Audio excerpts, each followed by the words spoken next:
Se reanuda entonces la audiencia de debate. Este tribunal ha arribado a un veredicto, es un veredicto mixto, en sentido de que hay una parte que es un veredicto de culpabilidad y un veredicto de inocencia.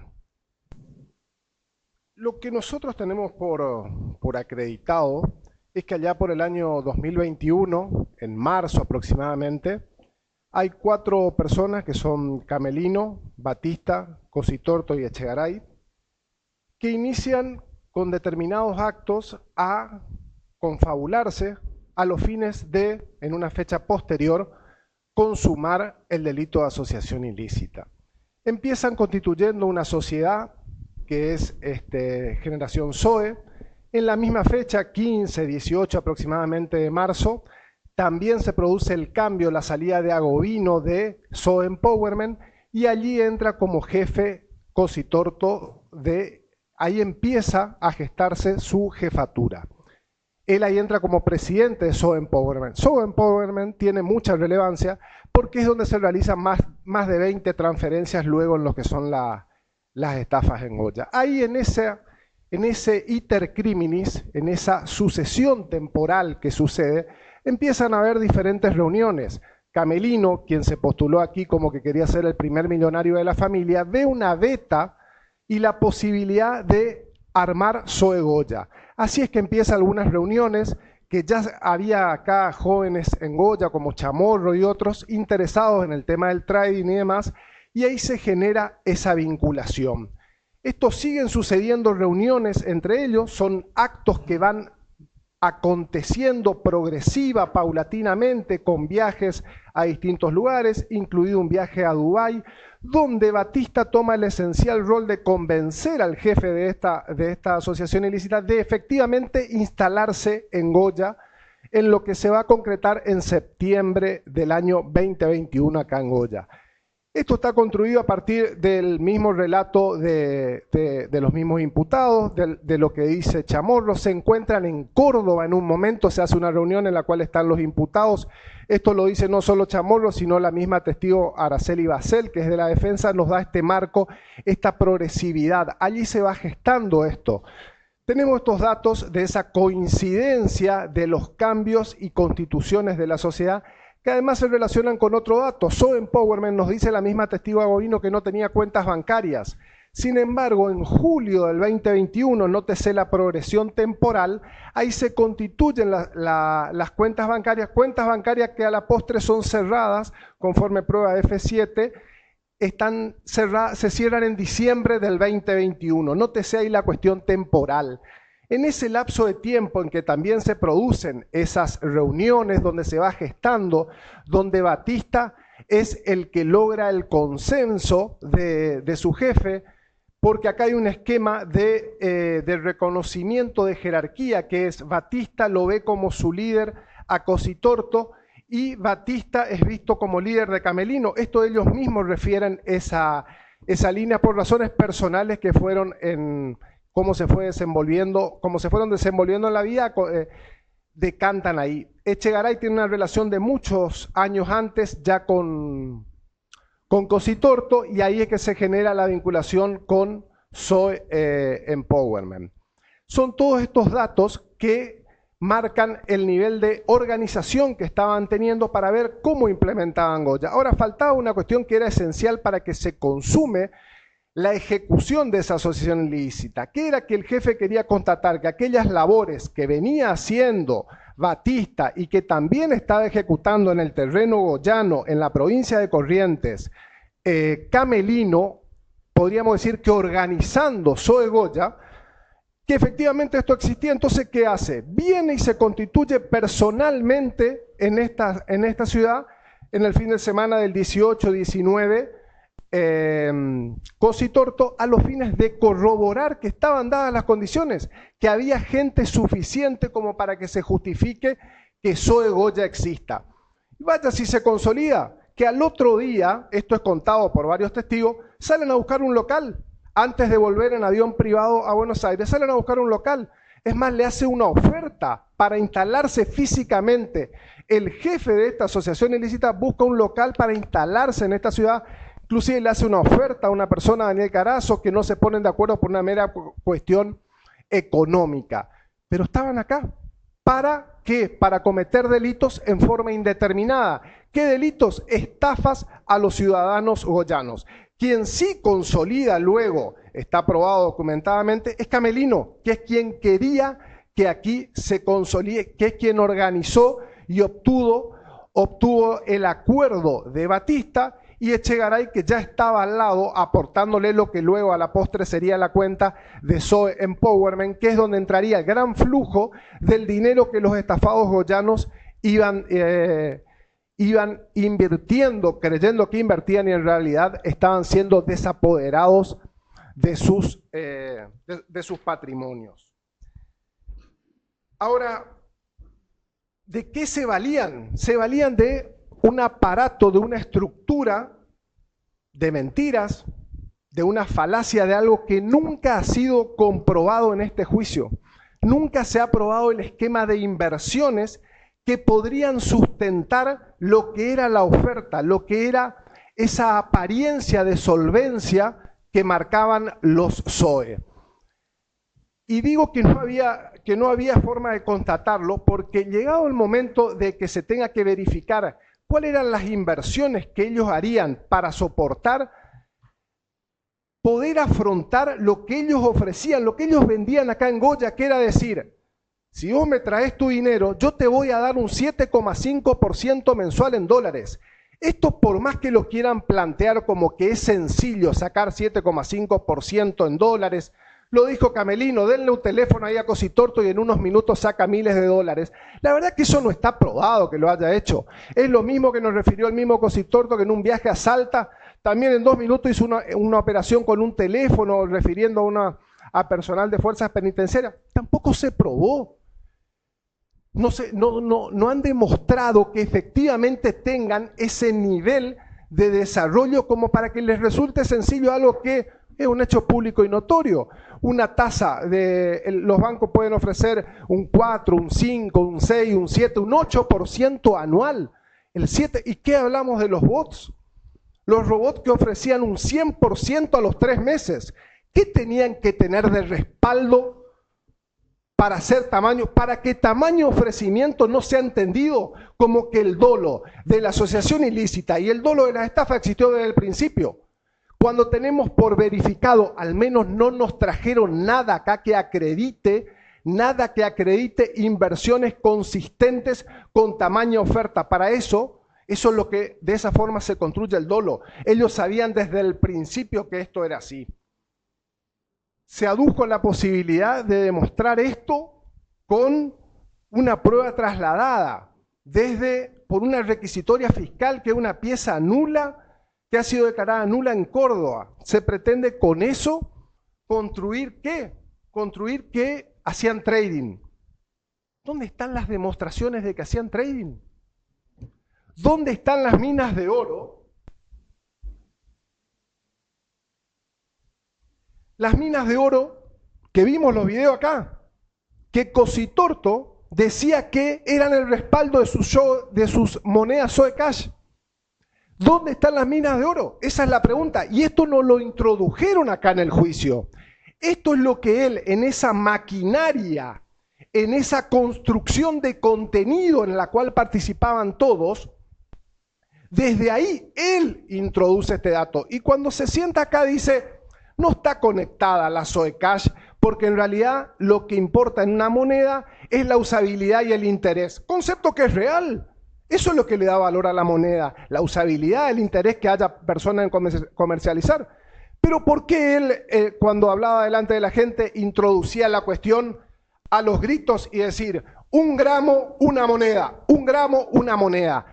Porque ahí eso era parte del engaño, unir lo digital con lo analógico, introducir el concepto de decir, hablo de Zoe Cash y respaldo con un concepto tradicional. ¿Cuál es? El respaldo en monedas de oro. Mismo mecanismo con las LANs del metaverso. Tengo Zoe Paradise. Nunca se probó Zoe Paradise. Inmuebles. Tenemos un sistema registral. No hay ningún papel que acredite la existencia de Zoe Paradise. En este juicio no tenemos nada. Y acá juega la carga probatoria dinámica. Decía, Lance y Zoe Paradise. Zoe Paradise no está aprobado. ¿Qué ofrecían? Ofrecían esto en el mundo terrenal, que eran el Zoe Paradise que no lo prueba, y a su vez, regalo, están en los flyers, regalaba Lance en el metaverso.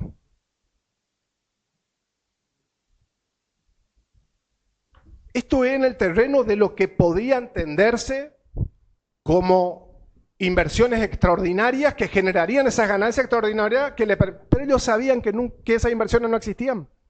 Nunca las hicieron.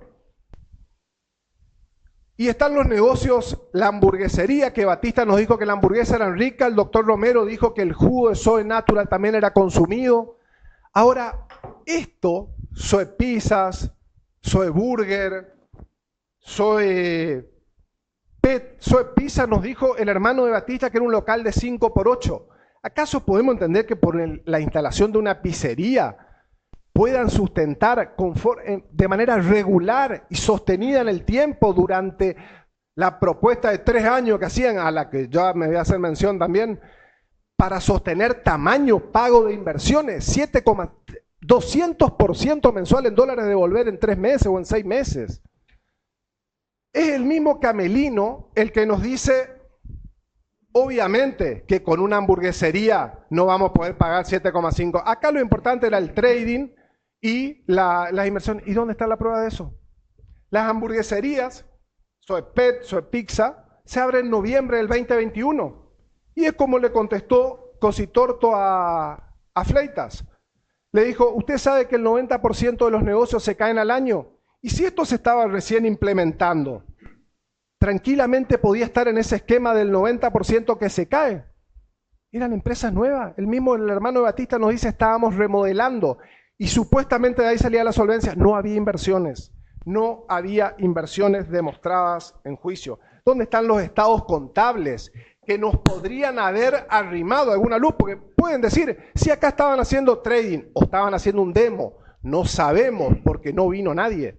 Que nos puedan decir efectivamente o no está documentado de que ese trading existía efectivamente. Y si existía, ¿cuánto era la ganancia? ¿Fue extraordinaria las ganancias que obtuvo como para poder? No, porque sabían que esas inversiones no iban a ser hechas.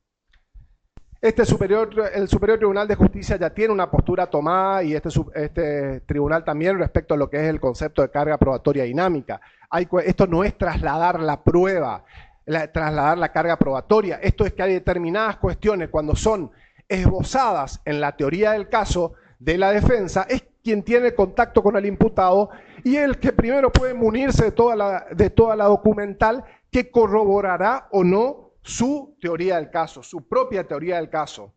Se habla de un bloqueo como causal de este incumplimiento contractual, de esta caída causada por un bloqueo, demonizándola a una fiscal de Córdoba, la fiscal Company. El bloqueo acá no se probó tampoco. El bloqueo no está probado. Hay menciones, se tiene que documentar que efectivamente existió un bloqueo. ¿En qué fecha? Aparte, recuérdese algo.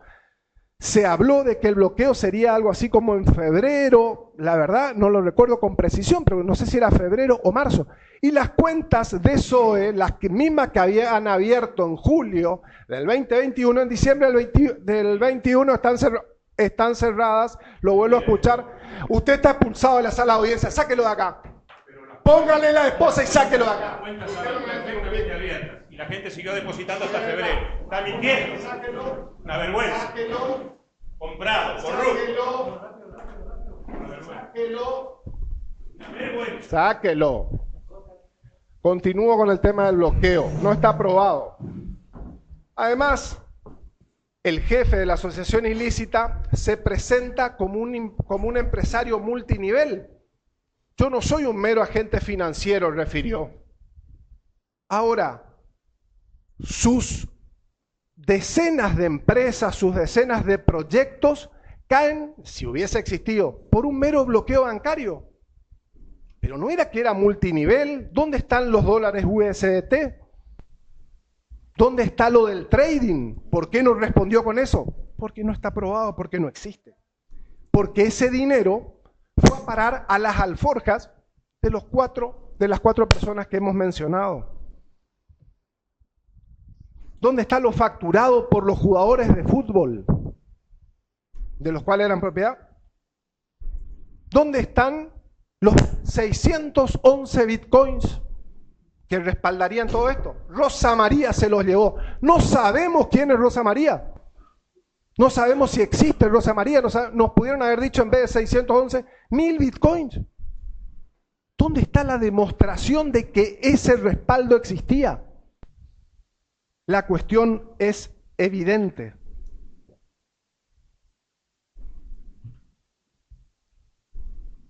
Me dio engaño.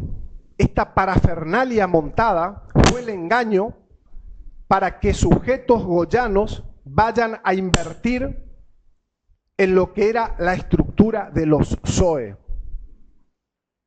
Una de las formas de ingreso y de sostenimiento de las estafas que se reeditaban cada mes, que esa persona que había sido estafada volvía a invertir, era mantenido fundamentalmente, más allá de la parafernalia montada, con medios nacionales. Vimos las entrevistas con la señora Canosa, lo vimos a jugadores de fútbol renombrados como Canigia, a Mancuso, otras mostrando el tema de los viajes, trayendo a una persona que inclusive lo usaban en sus actos de la bailanta. O sea, fíjense, periodismo, medio de comunicación, fútbol, bailanta, trasuntaban todos los ámbitos. Y aquí volvemos a lo analógico y lo tradicional. Lands Paradise. Bitcoin, minas de oro. Todo se vincula en una que fue exactamente la maniobra pergeñada usando una pantalla a tales fines. La ostentación de los viajes, mostrando autos de lujo, todo a los fines de construir un engaño. Engaño, que esto debemos decirlo, evidentemente, desde hace más de 100.000 años que existe el lenguaje, no hay un dato estadístico científico, pero hace más de 100.000 años que se usa el lenguaje oral entre las personas. Tampoco hay un registro de cuándo habrá sido la primera mentira, pero lo cierto es que hay diferentes formas de mentir y hay algunas que son más o menos eficaces que otras. Ahora, hay una que trasunta, inclusive se da en los ámbitos de las relaciones familiares, personales, de pareja y también en las relaciones comerciales o financieras. Hay una manera muy efectiva de mentir, que es decirle al otro lo que el otro quiere escuchar. Es decir, cuando el sujeto emisor sabe que el sujeto receptor va a escuchar lo que él quiere escuchar. Y eso es lo que pasó aquí. Aquí había sujetos que habían sido indemnizados por Masalim, personas con inexperiencia financiera, con un nivel de formación cultural media.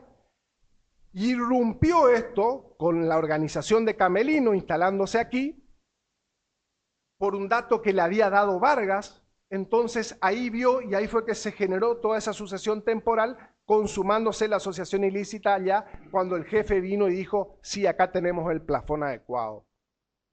Esto se mantenía, esa estructura se mantenía con el grupo de WhatsApp, donde permanentemente se bombardeaba con esta información y se mantenía y se reeditaba esa situación del engaño, y cada mes, cada una de esas personas volvía a verse engañado y volvía a disponer de su patrimonio y se volvía a producir el perjuicio. Esto es un concepto jurídico y que es así.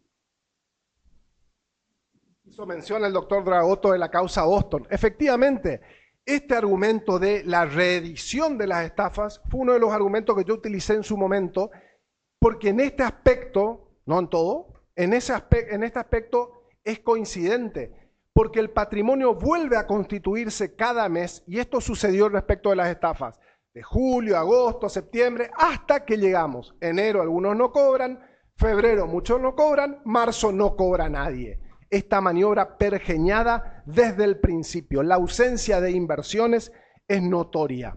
se utilizaron otros medios comisivos, el back office.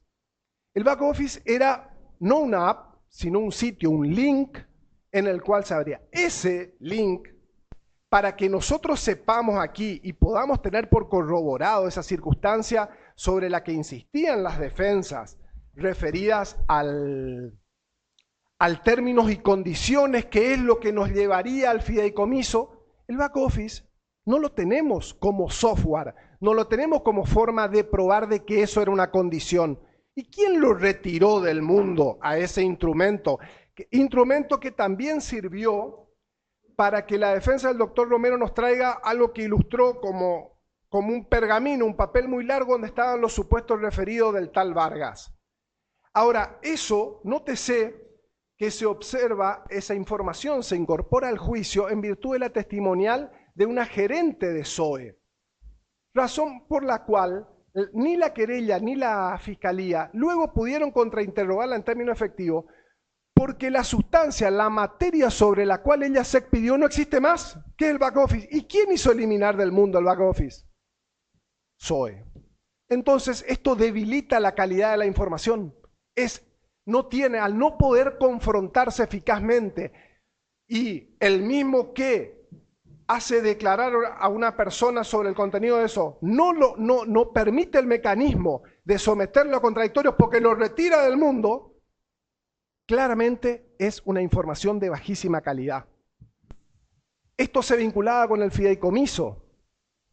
De acuerdo a lo que decían ahí, el fideicomiso se habla de formalidades. Referían los defensores que no puede ser que no firmen. Ahora, ¿qué es lo que pasaba con las firmas ya de entrada con el fideicomiso? De acuerdo a lo que escuchamos a todos los testigos. Sí, yo firmaba un papelito y no estoy minimizando que tengan que leer, ¿eh? No pasa por ahí el punto. Pero lo que decían era, iban a llevar ese papel a Buenos Aires y nunca volvió firmado. ¿Usted tiene? Entonces, si desde el principio ese fideicomiso, referían también, le preguntaban y le decían que eran 3 o 4 hojitas. Cuando se incorporó el fideicomiso, es un bloque así de hojas. Y no estaban firmados, no volvió firmado. Entonces, ¿vale eso? Acá vamos a analizar, estos son breves fundamentos. Vamos a analizar el Instituto Civilista del abuso del derecho, de la causa ilícita. Todas esas consideraciones van a estar mencionadas en lo que seguramente será una extensa sentencia donde vamos a ampliar, por supuesto, estos fundamentos que estamos dando. Siguen siendo la argucia de la educación. Claro, acá nos dijo Cositorto sentándose ahí, nosotros ofrecíamos educación, si los goyanos no querían estudiar es una cuestión de ellos. ¿De qué educación? ¿Qué avales? ¿Hay algo del Ministerio de Educación? No, aceptemos, hay carreras terciarias que no la tienen. ¿Trajeron algún aval de alguna institución? Nada, se produce un cruce entre el testigo Vargas y el doctor Dragoto, donde se habla de los avales del River Plate. Cositorto también habla de avales de la Universidad Gran Colombia. Nada que acredite eso. ¿Algún egresado de la Universidad del Trading, otra sociedad en la que estaba Batista también, que también se formó allá 15, 18, 19 de marzo al principio? Nada de ello. Nada de ello.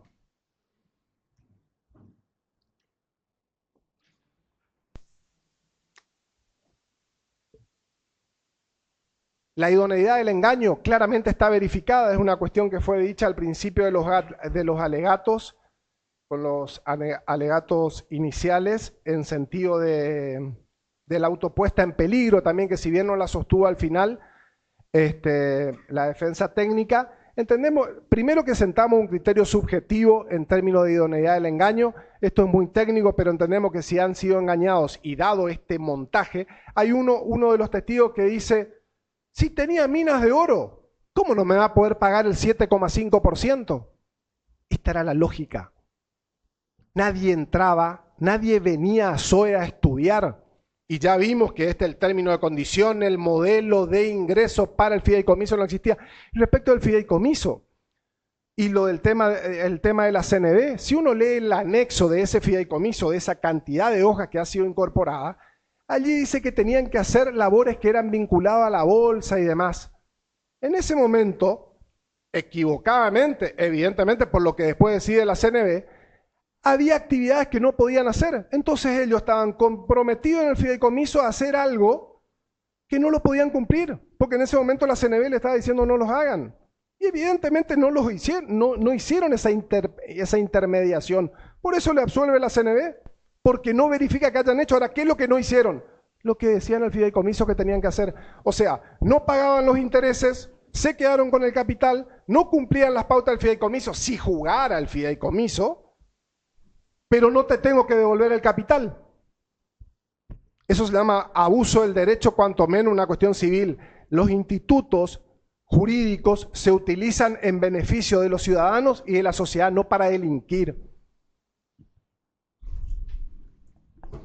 No hay autopuesta en peligro tampoco. La autopuesta en peligro, esto lo desarrolla muy bien Terragni, este tribunal siempre lo analiza en las cuestiones fundamentalmente de delitos culposos. La autopuesta en peligro requiere primero una acción positiva de la víctima. Es el típico ejemplo del suicida que se atraviesa en una autopista y viene un automóvil excedido en un mínimo de velocidad, y ahí juega el tema de la autopuesta en peligro, si hay o no una responsabilidad. Pero hay una premisa básica que es que el peligro que se tiene que traducir en el aumento del riesgo que determina el resultado, en realidad el primer aporte lo tiene que hacer quien resulta ser la víctima. Y en este caso las víctimas lo único que hacían era estar captados por esta sociedad que se ha constituido aquí, y efectivamente en forma con pluralidad de actos delictivos, porque esa fue salir a estafar a mansalva, en principio a los de Mazalín con el dato que tenía, pero aquí hemos verificado que ha habido una cantidad de personas damnificadas.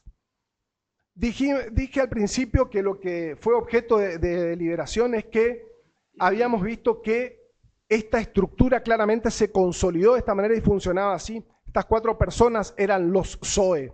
Estas personas son las que han delinquido de esta manera. A los hermanos Medina los ubicamos en el mismo rango en términos de actuación que lo que estuvieron Vargas, Borghi, Mayra Jara, Chamorro. Son personas que eran meros ejecutores, pero que no tenemos por demostrado, sobre todo por lo que hemos escuchado en los alegatos finales, respecto de cuál sería la materialidad de los actos en la asociación ilícita, y respecto de las estafas, no tenemos acreditado el elemento subjetivo, cuanto menos, del tipo de las estafas.